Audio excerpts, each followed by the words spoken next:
Elgato is 2 for 2 with the 2.0. Wavelength 2.0 just dropped in Q1, and now we've got Camera Hub 2.0 dropping right at the top of Q2, and I'm not gonna hold you, I'm impressed. There are 6 major updates coming with Camera Hub 2.0, and we're gonna go through all of them. One of the most impressive additions, in my opinion, LUTs. Now, if you're not familiar with LUTs or lookup tables, they're files that contain color-based formulas that editors and filmmakers use to quickly apply color grades to footage. Think the visual differences between films like Mad Max Fury Road, Blade Runner 2049, or Amelie. LUTs are a great way to impact the feel of your footage, and they don't have to be dramatic unless you want them to. They can be small, subtle changes that add more punch or contrast to an image. Maybe you're going for a film noir vibe, or you want to create a button on your Stream Deck that replicates the classic GTA wasted screen, or a nice little whoopsie blooper button.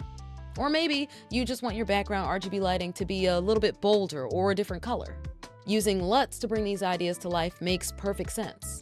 Well, with the Camera Hub 2.0 update, now you can add LUTs off the top, directly from within the Elgato Camera Hub app, instead of needing to add them after the fact while you edit. They're now integrated within the Effects tab and come with intensity sliders.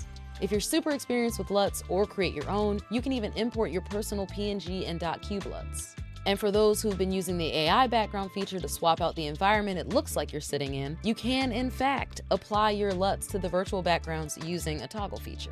In order to have your LUT and background customizations visible across your various apps like OBS or Discord, for example, you'll want to make sure you select the Elgato virtual camera as your camera of choice within those different apps. These will work with every camera that works with Camera Hub, including Camlink 4K. It's not available with Camlink Pro, but you can use those LUT files directly within your editing apps if you still want those looks on your recordings. If you're less of a LUT creator and more of a LUT shopper, like myself, you can go straight to the Elgato Marketplace and download a sea of new ones there. And the Elgato Marketplace is also where you can easily find new virtual backgrounds. For anyone who uses the prompter or plans to use one in the future, the voice sync feature can now follow you along word by word instead of line by line. This is especially useful for when you feel like you're struggling to get the constant scroll speed set just right.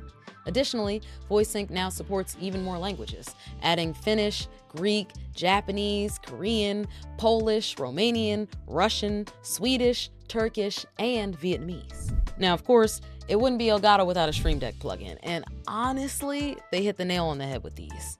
At first, I thought the plugin was going to come with a smooth 5 to 10 new abilities, but they dropped 18 off rip, and among those 18, 3 of my favorites are Window to Prompter, Preview to Prompter, and the LUT button. Window to Prompter lets you assign a new button on your Stream Deck that you can press when you want to snap a certain window to the prompter view.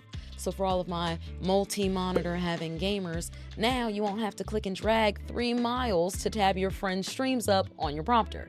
Preview to Prompter creates a button that lets you preview your camera view directly on your prompter. So no more having to screenshot the prompter view in order to look directly at it to know what chat is seeing. This is also a game changer if, like me, your prompter is on an arm that you often swing out to use when you're not sitting at your desk. Pivoting over to the LUT button, it does exactly what it sounds like it does, and some. You can set up buttons on your Stream Deck that will allow you to turn your favorite LUTs on and off.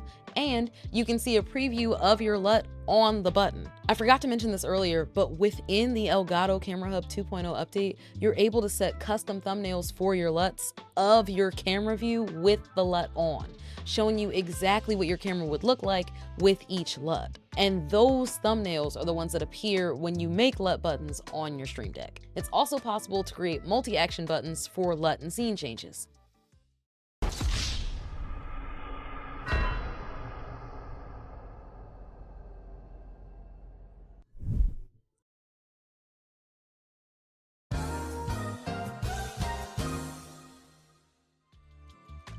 The last 2 major updates coming with Elgato Camera Hub 2.0 are performance and general improvements and bug fixes. That's it for the 6 major updates coming with Elgato Camera Hub 2.0. Let me know in the comments which of these updates were your favorites. If you like this video, be sure to check out my Everything You Need to Know About Wavelength 2.0 video, where I walk you through all 10 of the new features Elgato released with that update. As always, transferring good energy, and until next time.